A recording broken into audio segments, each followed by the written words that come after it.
Rabbil alamin wassalatu wassalamu ala asyrafil mursalin sayyidina wa maulana Muhammad wa ala alihi wa sahbihi ajma'in, amma ba'd.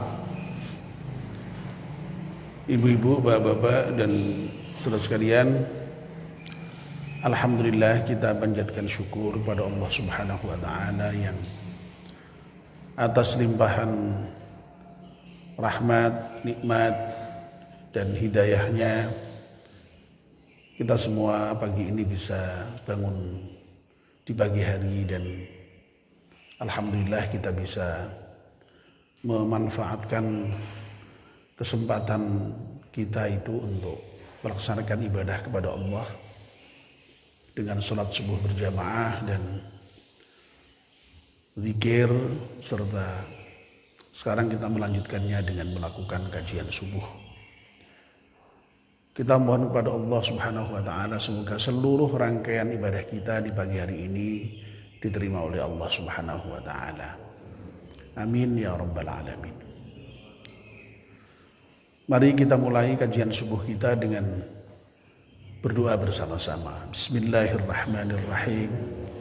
Asyhadu an la ilaha illallah wa asyhadu anna Muhammadar Rasulullah. Raditu billahi rabba wa bil islami dina wa bi Muhammadin nabiyyan wa rasulah. Rabbi zidni ilman nafi'a warzuqni fahman wa hukma wa alhiqni bis salihin. Amin ya rabbal alamin. Kita masih melanjutkan kajian kita tentang doa yang memohon beberapa hal, khususnya terkait dengan dilindungi dari lilitan hutan.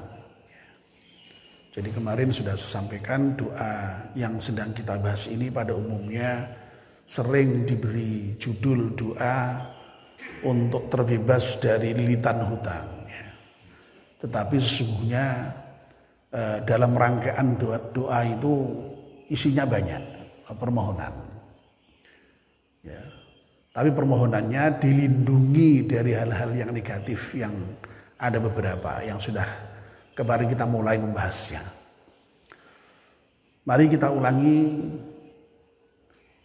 membaca doa yang sedang kita bahas ini sebelum membahasnya. Bismillahirrahmanirrahim. Allahumma inni a'udzu bika minal hammi wal hazan wa a'udzu bika minal ajzi wal kasal wa a'udzu bika minal jubni wal bukhl wa a'udzu bika min ghalabatid daini wa qahrir rijal. Ya Allah, sesungguhnya aku memohon perlindungan kepadamu dari sifat cemas, bingung, susah, dan sedih. Aku juga memohon kepadamu perlindungan dari sifat lemah dan malas. Aku juga memohon kepadamu dari sifat penakut atau pengecut dan kikir. Lalu yang terakhir, aku juga mohon kepadamu dari lilitan hutang dan penindasan orang lain. Bagian yang pertama yang memohon agar supaya kita dilindungi oleh Allah dari kecemasan, dari kebingungan, dari kesusahan, dari kesedihan, itu sudah kita bahas kemarin. Nah sekarang kita membahas bagian yang kedua. Wa a'udzubika minal ajzi wal kasal. Ya Allah, aku mohon perlindungan darimu dari sifat lemah dan malas. Ya kalau kita mohon perlindungan dari sifat lemah dan malas, ya tentu saja sebaliknya yang kita mohon itu ya kita ini diberi kekuatan dan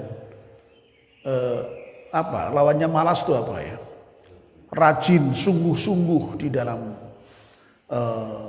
segala aktivitas kita. Bapak dan ibu-ibu yang dimuliakan Allah Subhanahu wa taala. Dalam salah satu hadis ya, Rasulullah sallallahu alaihi wasallam bersabda yang sangat erat hubungannya dengan doa yang sedang kita bahas ini. Ya. Nabi kita pernah memberikan gambaran bahwa seorang mukmin yang kuat itu lebih baik dan lebih dicintai oleh Allah dibandingkan dengan mukmin yang lemah. Ya. Dan Nabi kemudian juga menegaskan hendaknya kita ini bersungguh-sungguh ya, di dalam segala hal yang bermanfaat untuk kita dan jangan lemah. Ya. Jadi yang di awal tadi sudah disebutkan orang mukmin yang kuat lebih baik dan lebih dicintai daripada yang lemah. Di bagian akhir tadi itu masih secara eksplisit Nabi menyatakan jangan lemah kalian. Ya. Hadis ini sangat populer sebenarnya ya. Jadi barangkali mungkin bapak dan ibu-ibu pernah mendengar. Ya. Persisnya hadis itu berbunyi begini. Al-mu'minul qawiyyu khairun wa ahabbu ilallah minal mu'minid dhaif. Jadi yang namanya orang mukmin yang kuat, kata Nabi itu lebih baik dan lebih dicintai oleh Allah ketimbang mukmin yang lemah. Nah, kuat apanya ya? Ya tentu saja yang pertama-tama kuat imannya, ya pasti ini yang dibicarakan terkait dengan kondisi orang mukmin. Tapi ya kuat yang lain-lain. Kuat fisiknya, kuat apalagi ilmunya, kuat hartanya. Ya. Itu lebih disukai oleh Allah. Ya. Dibandingkan mukmin yang lemah. Kuat fisik itu misalnya nyatanya Nabi ya sampai mengajarkan kepada kita untuk berolahraga ya.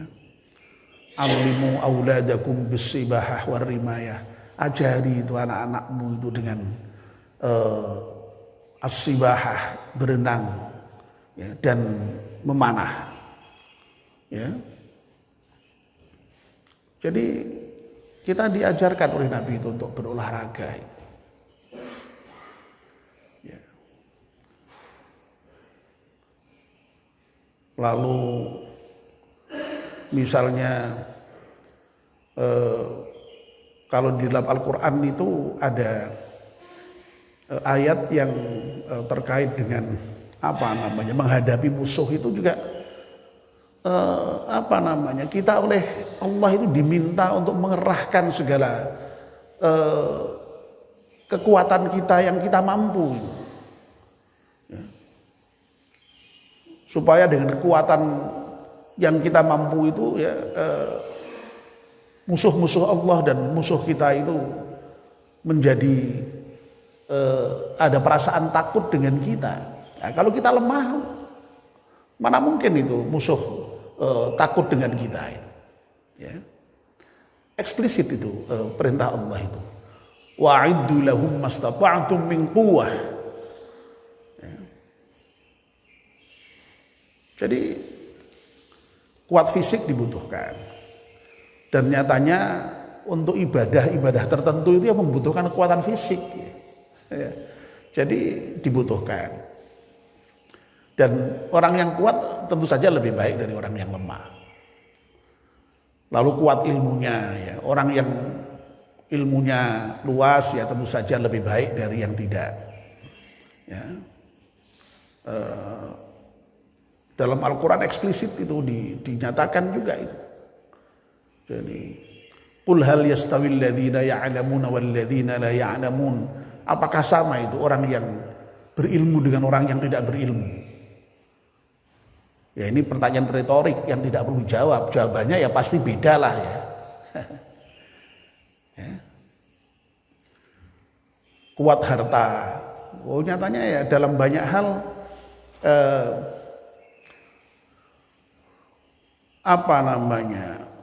dengan harta itulah kita juga bisa melakukan berbagai macam ibadah ya. Zakat, haji, sedekah itu dengan kelebihan harta itu. Jadi sekali lagi Nabi menyatakan al-mu'minul qawiyyu khairun wa ahabbu ilallah minal mu'minid dhaif. Tapi Nabi kemudian juga menjelaskan berikutnya wali kullin khairun. Ya. Bahwa orang mukmin yang kuat itu lebih dicintai Allah, lebih disukai Allah, lebih baik. Tapi bukan berarti kalau mukmin yang lemah itu tidak baik, bukan, ya tetap baik. Ya. Yang lemah maupun yang kuat ya baik, yang lemah pun juga baik selama mukmin. Nah, begitu maksudnya. Ya. Artinya apa? Ya, memang menjadi mukmin itu tidak harus kaya, tidak harus ya, tetapi lebih baik ya begitu ya. Jadi kata Nabi sama-sama baik, walikullin khairun ya. Yang kuat ya baik, yang lemah pun juga baik ya. Itu luar biasa Nabi ya. Jadi bukan berarti kalau yang lemah lalu tidak baik, itu bukan ya. Ya. Hanya lebih baik dan lebih dicintai ya. Nah, ini yang disampaikan Nabi. Nah hadis itu pun masih dilanjutkan lagi, Bapak dan Ibu-ibu. Ihris ala ma yanfa'uka wasta'in billah wala ta'jaz. Hendaknya kalian bersungguh-sungguh di dalam melaksanakan apa-apa yang mendatangkan manfaat bagi kamu. Ya. Jadi dalam hal yang mendatangkan manfaat itu kita harus sungguh-sungguh. Perintah Nabi seperti itu. Nah manfaat apa saja? Ya manfaat apa saja. Tidak semata-mata manfaat akhirat. Ya. Nah, kalau manfaat akhirat jelas ya ibadah ya sungguh-sungguh. Ya. Tidak boleh itu bermalas-malasan itu. Ya. Bahkan di dalam Al-Quran itu terkait dengan sholat, kalau kita bermalas-malasan ya, Allah menyatakan di antara ciri orang yang munafik itu wa idza qamu ilas salati qamu kusala. Orang munafik itu di antara cirinya yang disebut dalam Al-Quran itu kalau toh dia sholat sekalipun itu sholatnya juga bermalas-malasan ya. Ini informasi Al-Quran seperti itu. Tapi ya sekali lagi terkait dengan persoalan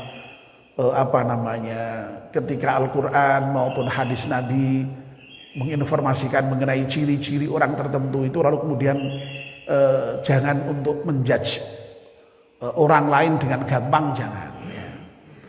Ya, saya sudah berkali-kali mengatakan kalau Nabi misalnya menyampaikan ciri orang munafik itu idza hadatsa kadzaba wa idza wa'ada ahlafa wa idza tumina khana. Ciri orang munafik itu kalau berkata berbohong, kalau berjanji berkhianat, kalau di kalau berjanji menyalahi janji, ya, kalau diberi amanah berkhianat. Itu lalu kalau kita lihat sedikit ada orang bohong lalu wah munafik, berarti jangan begitulah ya, jangan, tidak begitu maksudnya ya. Ada orang misalnya berjanji dengan kita lalu kemudian menyalahi janji langsung wah kamu berarti munafik ya, tidak perlu begitu ya. Jadi kalau kita membaca ciri-ciri seperti itu lebih baik kalau sekiranya ciri-ciri itu untuk bahan evaluasi terhadap diri kita. Waduh saya ini kok berbohong tadi ya, wah jangan-jangan saya termasuk orang munafik ya. Dengan begitu lalu besok lagi jangan bohong lagi ya, begitu loh ya. Itu saya kira lebih bagus begitu penerapannya ketimbang untuk menjudge orang lain tadi itu ya. Nah, itu. Jadi sekali lagi Al-Quran menginformasikan kepada kita, di antara ciri munafik itu orang yang kalau sholat bermalas-malasan ya. Na'udzubillah, mudah-mudahan kita tidak termasuk di dalamnya ya. Jadi intinya dalam semua hal sungguh-sungguh kita ya. Yang mendatangkan manfaat apa saja, belajar mendatangkan manfaat supaya dapat ilmu sungguh-sungguh ya. Bekerja mendapatkan manfaat ya, sungguh-sungguh ya. Jadi pokoknya semua hal yang mendapatkan manfaat kita diminta oleh Allah untuk bersungguh-sungguh. Nah tidak hanya bersungguh-sungguh ya, lalu Nabi juga menyatakan wasta'in billah, hendaknya kalian memohon pertolongan kepada Allah. Wah ini yang luar biasa yang membedakan dari orang yang tidak bertuhan itu ya. Kalau orang yang tidak bertuhan itu ya asal segala macam dilakukan dengan sungguh-sungguh selesai ya. Tidak ada hubungannya dengan Tuhan ya.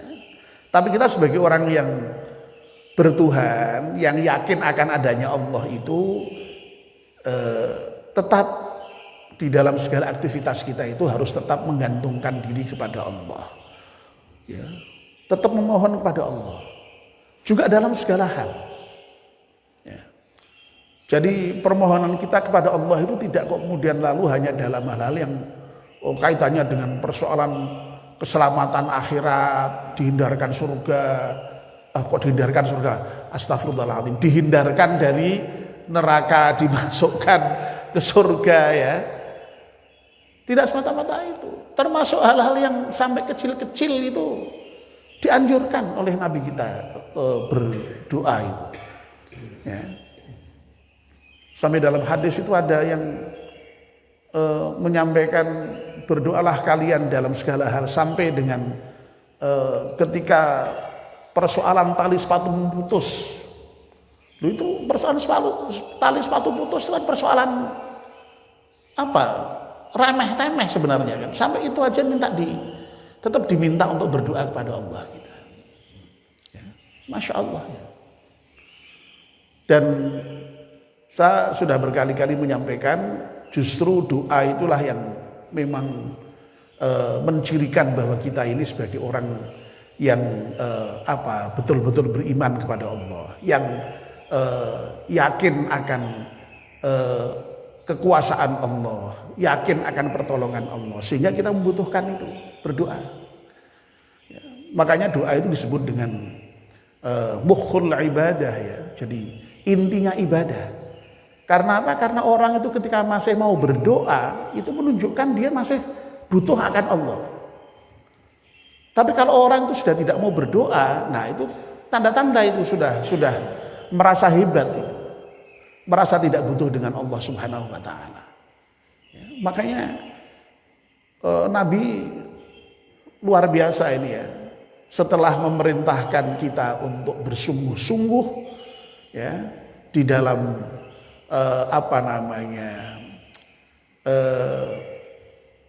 berusaha terkait dengan hal yang mendatangkan manfaat untuk kita itu, Nabi mengajarkan langsung untuk memohon kepada Allah ya. Dan ketika orang itu bersungguh-sungguh ya insya Allah lah ya, jadi apa yang menjadi keinginannya itu tercapai tadi itu, apalagi kalau dipadukan dengan doa tadi itu ya. Barangkali bapak-bapak juga pernah itu ya mendengar semacam apa kata-kata mutiara dalam bahasa Arab itu ya, man jadda wajada, pernah dengar Pak ya? Ya. Nah, kalau diwakafkan man jadda wajad ya. Itu sama saya ingat itu pelajaran mahfudhat ya. Mahfudhat itu ya kata-kata mutiara dalam bahasa Arab itu yang dulu harus dihafalkan itu oleh para santri itu, oleh para murid-murid di sekolah sanawiyah itu ya. Ya. Jadi sehingga itu teringat ya kata-kata mutiara yang sangat penting-penting itu. Man jadda wajad ya misal. Al ilmu nurun, ilmu itu cahaya ya. Ma khoba man istakhara wala nadima man istasyara ya. Tidak ada orang yang rugi kalau mau beristikharah mohon petunjuk Allah, dan tidak ada orang yang menyesal kalau mau bermusyawarah. Wah itu indah-indah itu kalimat-kalimat dalam bahasa Arab yang diajarkan dalam bentuk mahfudot ya, hafalan yang dihafal supaya itu menjadi apa namanya pedoman hidup kita itu. Jadi simpel ya, man jadda wajad, barang siapa yang sungguh-sungguh dia akan mendapatkan apa yang dicari itu ya. Contohnya Mas Anam ini ya, dulu ya sungguh-sungguh dalam belajar ya, dari mulai apa kejar paket ya, selevel SMP, SMA sampai dengan kuliah ya, sekarang sudah jadi sarjana ya. Alhamdulillah kan ya. Jadi kalau sungguh-sungguh dapat insya Allah ya. Nah, lalu kemudian di dalam rangkaian hadis ini yang lanjutannya itu wala ta'jaz, jangan lemah. Jadi sekali lagi Nabi kita memerintahkan kita untuk bersungguh-sungguh dalam berusaha, tidak malas-malasan, jangan lemah ya. Lalu menggambarkan orang mukmin yang kuat itu lebih baik dan lebih dicintai oleh Allah. Nah, di sisi yang lain Nabi sampai mengajarkan ini doa supaya kita dihindarkan, supaya kita dilindungi dari sifat malas dan lemah itu, atau lemah dan malas itu. Ya. Nah mudah-mudahan dengan doa yang diajarkan Nabi ini, yang mudah-mudahan kita bisa mengamalkannya, itu kita termasuk ya golongan orang-orang yang dihindarkan dari sifat lemah dan malas itu ya.